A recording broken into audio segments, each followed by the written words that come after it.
The discussion you are about to endure, while based on true current events, is a fictional show with fictional characters. The writers, speakers, and voice performers herein do not necessarily agree nor disagree with any statements or claims made on the show. This is Party Sage. Oh my god. What do you want to discuss today, bro? Now that we got this worked out, I was personally a fan of the foreign language topic, but we have some options here if you want to skip that. We have, wow, I picked it up the second time for whatever reason, but we have embarrassing fetishes. It's calling to us. It's been calling to us all day today. The fuck? Did we write this? Why did I write it 4 times? Or twice at least. Wait, really? What is going on? Yo, this is why you can't put stuff like this in front of me. Frank wrote down. Wait a minute, get up. You guys, I just want you to know that Frank wrote down the same topic multiple times on these sheets of paper, so he really wants to talk about some embarrassing fetishes. No, I don't. Please leave us a comment if you want to hear about Frank's interest in embarrassing fetishes. Maybe he has some of his own he would like to share. Investing in retirement. And religion and spirituality. Very, very. I don't know why we chose multiple. Because we're going with embarrassing fetishes. That was a lot more down exciting. in cost of education. Oh, I got a chair that squeaks. Squeaky. Squeaky, squeaky chair. And it has a beautiful floral pattern on it. Frank is sitting in a grandma's chair. It actually looks like something you would have taken out of some sort of cafeteria. Oh, cafeteria? I thought you would like the thrift store or something. Yeah, maybe. Drugs and addiction. Or addiction. So we got... Do you like drugs? Do I like drugs? Have you heard that song? Of course. That's, what is it? I just was talking Miguel. Well, that's yeah. one version of it. And investing. And then... Do you plan on retiring? I sure do. I actually wanted to retire early, to be honest. I want to be... Have you already started investing? I do some light investing. I kind of got into the crypto stuff. Oh, yeah? Yeah.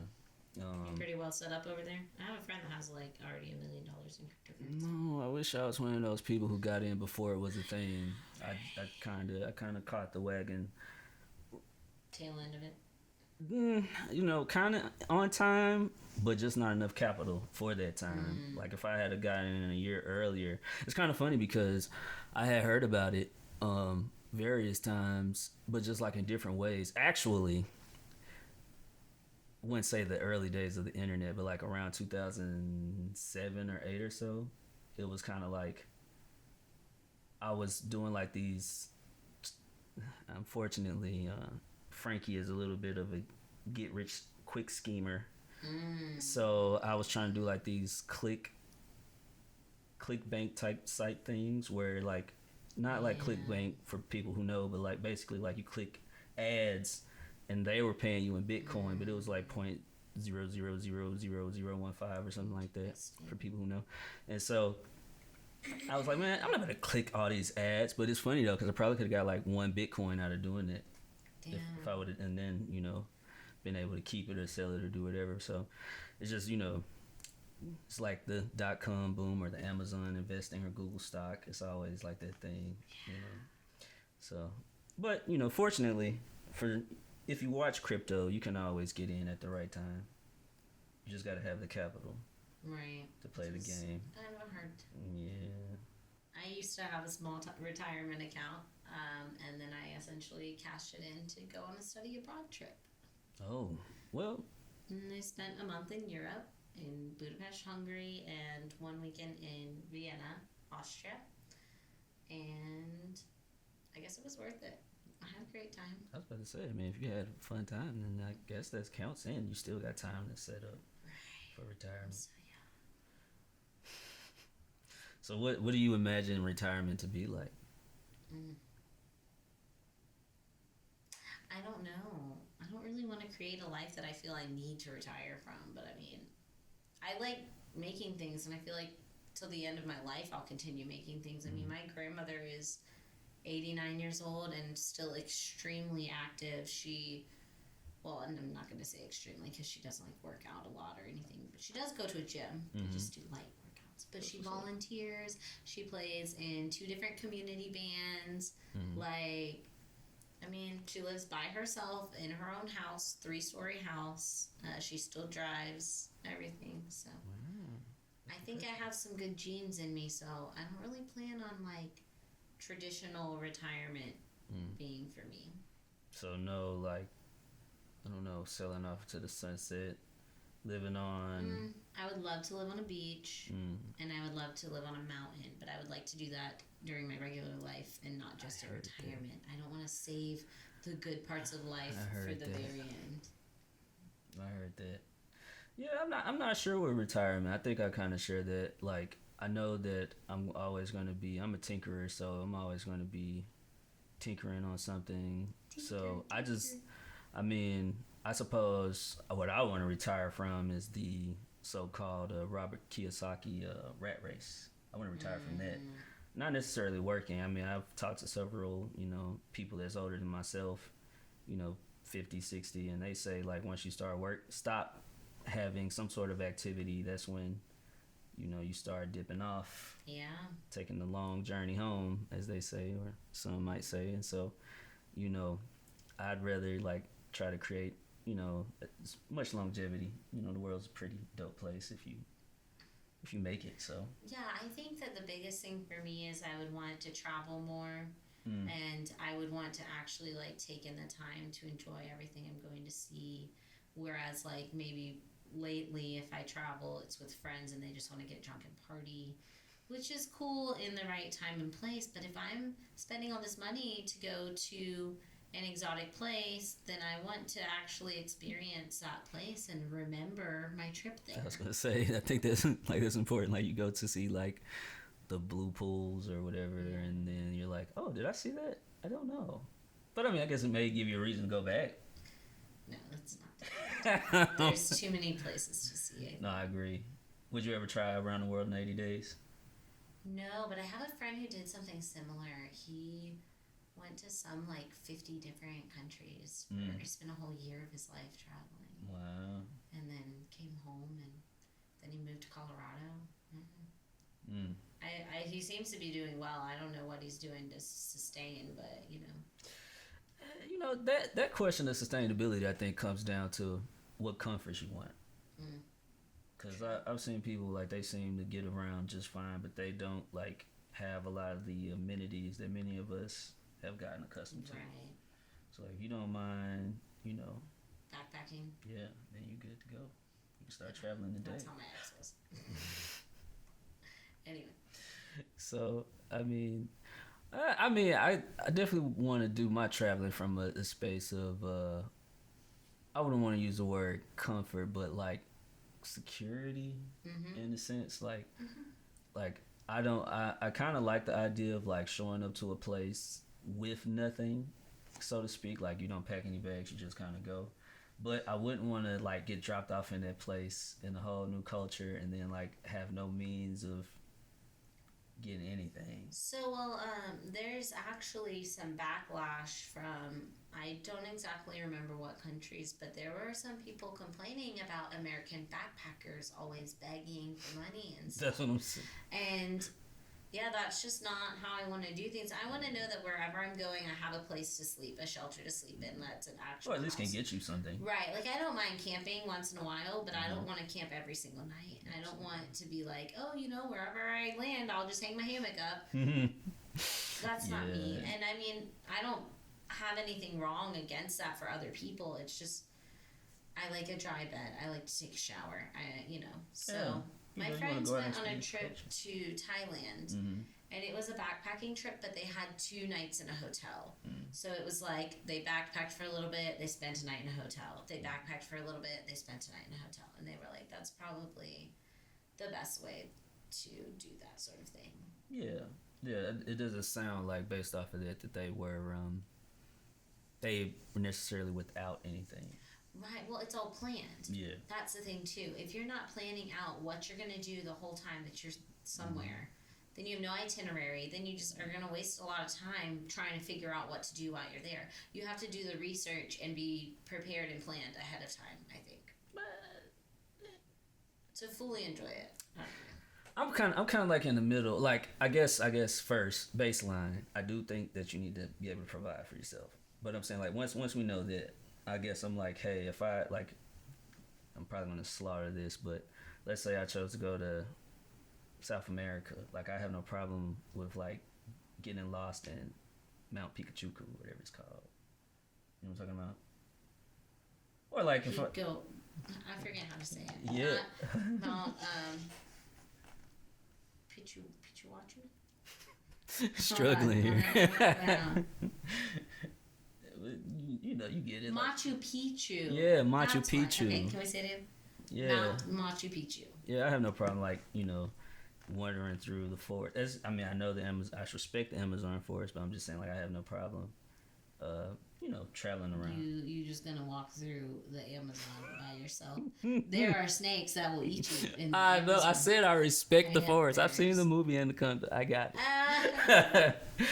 I'm not trying to get ate up, but I'm just saying, you know, I don't. I like the sense of adventure in that way. Like, you know, okay, let's say America. Like, I wouldn't mind like venturing off in the Grand Canyon or somewhere Pacific Northwest. Just That's kind of scary. That's kind of scary. I might go if I had some sort of weapon or something. Though at the same time, I've gone through a bunch of the Georgia mountains and never had anything on me. See. Yeah. Well, it's my time to go. It's my time to go. So you can take that approach. I'm not saying not be safe. I'm just saying like to the point of having a planned out itinerary. I don't know that I would stick to it. Right. All the way. Like I like to have an idea. Yeah. Maybe not a set. This has to happen unless there's like a ticket to a show or something. Oh, but she just it's just like no. There's a 10 to 2 show. We going to that show. Yeah, for sure. We're going.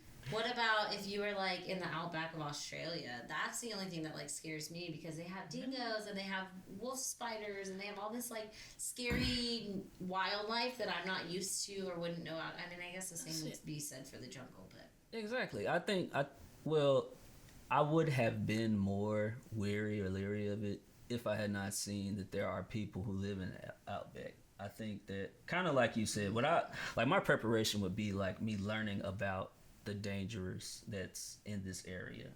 And then once I'm aware of what they are, I'd be like, okay, don't go here, don't go here, don't go here. Everywhere else is free game. I'm wandering around. But don't you also want to find out like what cool spots you don't want to miss out on? Yeah, I'm saying, I feel like you said, there's got to be some sort of balance. Did we start this conversation about travel? I don't know what happened. I think it started with with retirement. Retirement and where all of that would go. I like where it's gone. Yeah, I mean, you know, I feel like, and we both agreed, like we don't want to save all the traveling till you retired. Like I mean, no bag on the older crowd, the slightly older crowd is kind of like, but you can enjoy it a lot more, I think, when you are younger. That's true. The only thing is you usually end up having more money to go do things when you're older. That's because we learned the wrong stuff. Well, and it's also because a lot of people our age have children. That's also true. Now, want to discuss that topic? I tend to feel I have mixed feelings on the subject of that. Like, are you saying that children kind of hinder you from doing some of those things? Not that they. I think that children change your priorities. That they are expensive.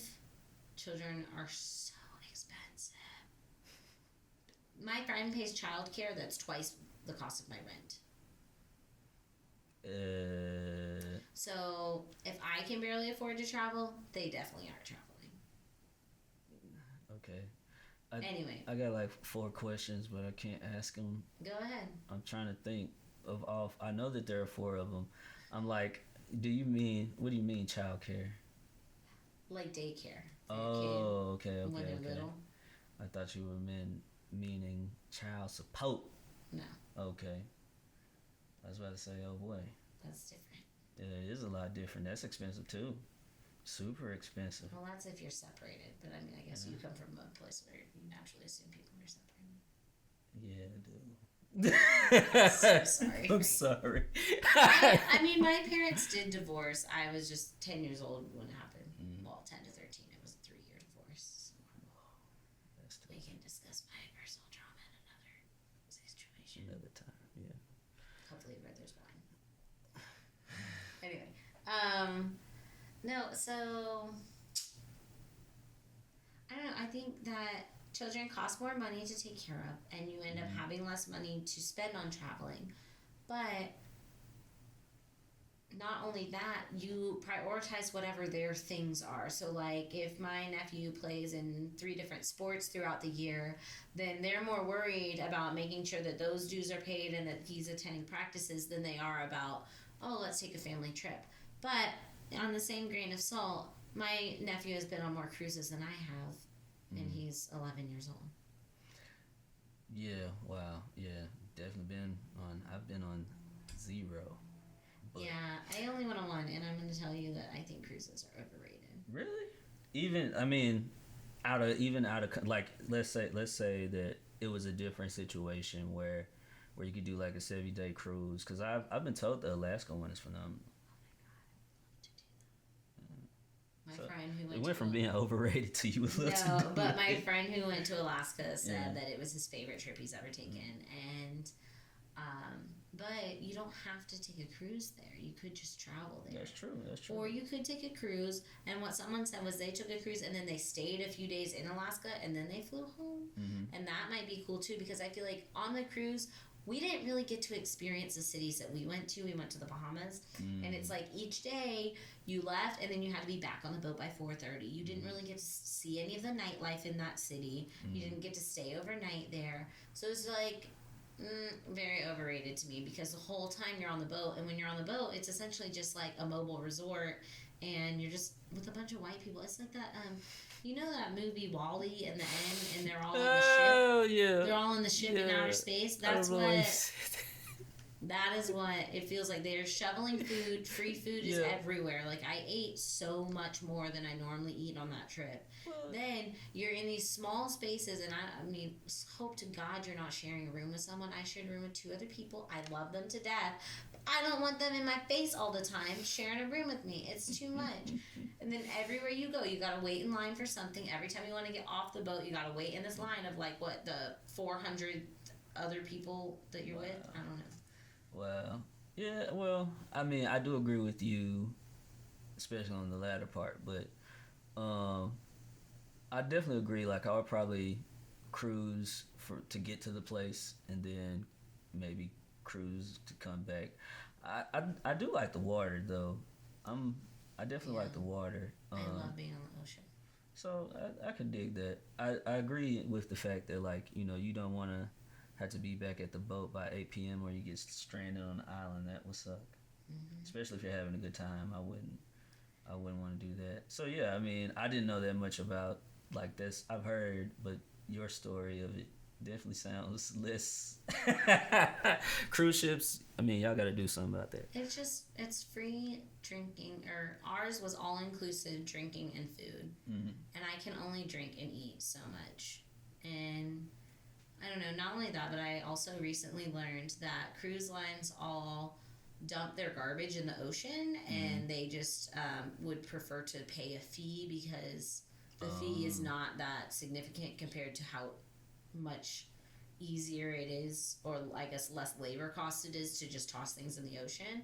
So cruise ships are a huge part of pollution. They throw out like dead animal carcasses from the food that they cook. They throw out all the people's trash. They throw out plastic, everything. Okay, now I would probably sewage. I don't even know. I wouldn't doubt it. Biodegradable disposables are not so bad, but if you're talking like the plastics and stuff, all of the trash, that's not so good.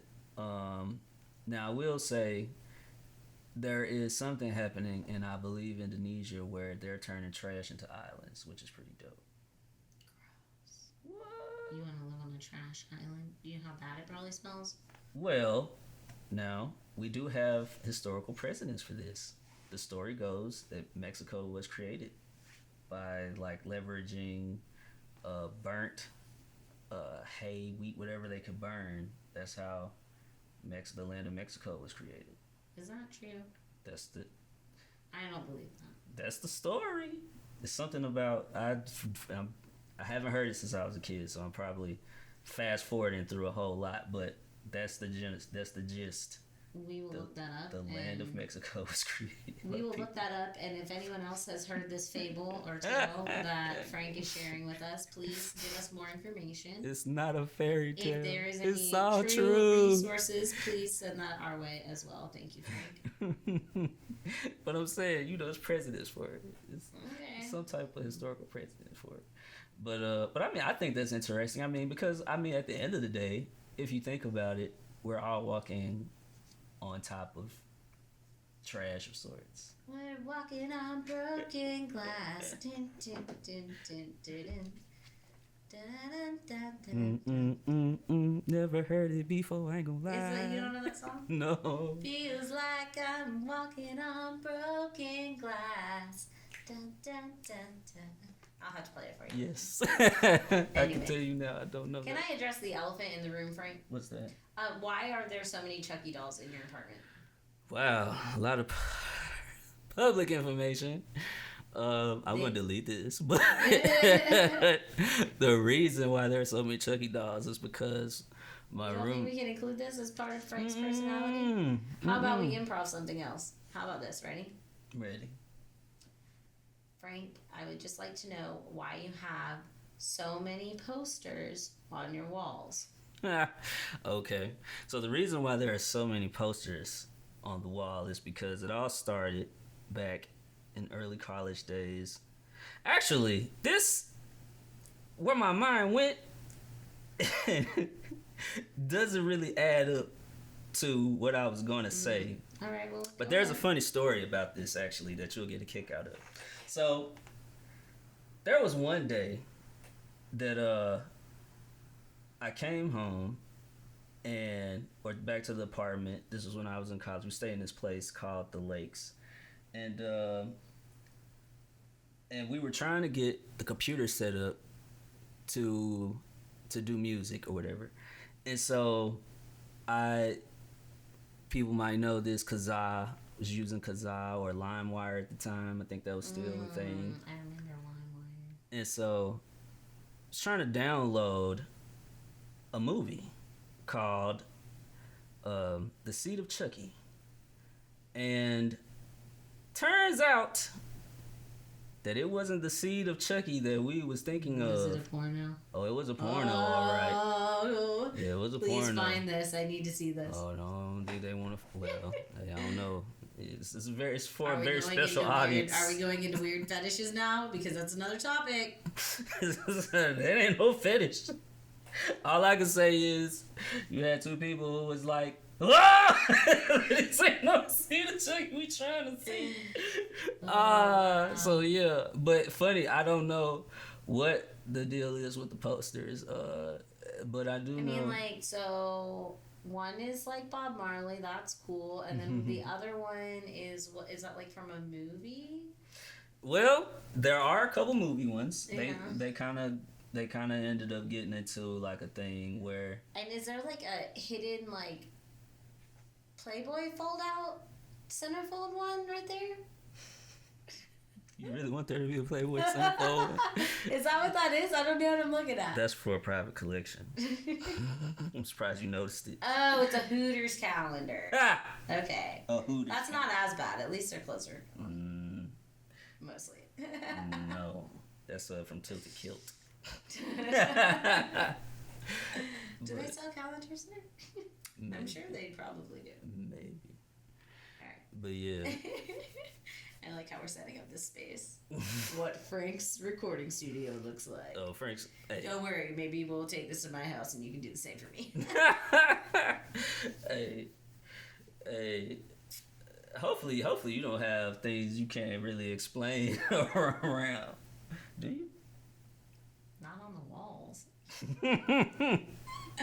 Guess I need to do a better job.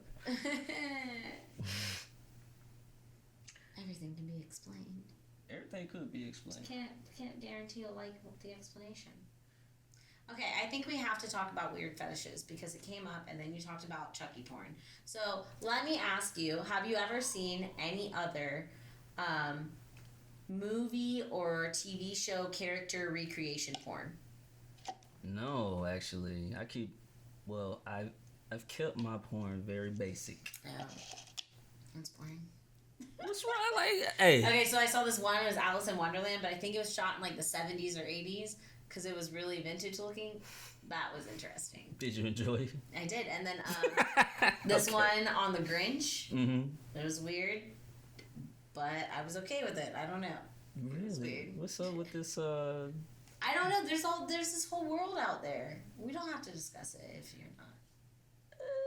No, I mean I find it interesting. It's not something. You want to tell me about thinking that your roommate is a furry? Oh well. First of all. Or just in general, your opinion of the people that are called furries. Do you want to explain what that means? See, that is. I'm not gonna say. For me, it just don't take all that. That's all. The furry thing, I am not entirely sure. Like, at first, I could get down with it. Like, I was like, okay, you got people, they dress up in costumes. It's Halloween. Sure, why not? Yeah. Let's Role go. playing. Role playing is a little bit different. Not the same as furry. Furry is specifically an animal, which also kind of ties into like bestiality, and that's disgusting. Do you think the same people that dress up as furries also fuck sheep? I think it's some strong potential. The movies, like in cinema, they've alluded to that plenty of times. People dressing up as animals, but then the animals come and get them. Ooh, okay, so what was I watching? Do you watch American Horror Story? No. I only have seen some of them, but the one Coven is my favorite. Okay. It's about these witches, and then there's this black girl who is like a voodoo witch, and like it's something going on. Anyway, there's a very graphic episode, which I don't really want to spoil it for you though. If you think you'll actually watch it? I will watch it just like it was the first time. Okay. There is a beast that is brought back to life. Mm-hmm. He's like part human and part bull because this woman put a spell. He was one of her slaves, and she used to like put all these crazy spells and like trick her slaves, and like they brought her back to life. She brought this guy back to life, or something like that. Anyway, so this like half horse or whatever beast it is and half man had a rockin' bod. I'm saying anyway. There's the black witch girl, and she's like a bigger woman, like BBW big woman, and she obviously has some like self-confident issues, doesn't really like get a lot of attention from men or whatever because all the other witches are skinny, gorgeous little frou-frou chicks. Anyway, so this girl approaches the beast and is like, I connect with you, I understand you, blah blah blah. Well, essentially he like rapes her, but it's not really rape because she wanted it. I don't know, it's a fine line there. To the point where she like is in pains, like bleeding, and she passes out. It is horrific. You should definitely watch it. Oh no, I don't want to see that. I do not want to participate in visually. It is amazing. I mean, it's scary. Which part is sad. the amazing part? I don't know. I just really enjoyed this. I mean, I didn't enjoy it. That makes me sound evil. Okay, maybe this is time for me to disclose my weird fetish. All right, so thanks for listening. This has been Night Shift with Courtney Sage and Frank Hughes. All right, we'll see y'all later. All right.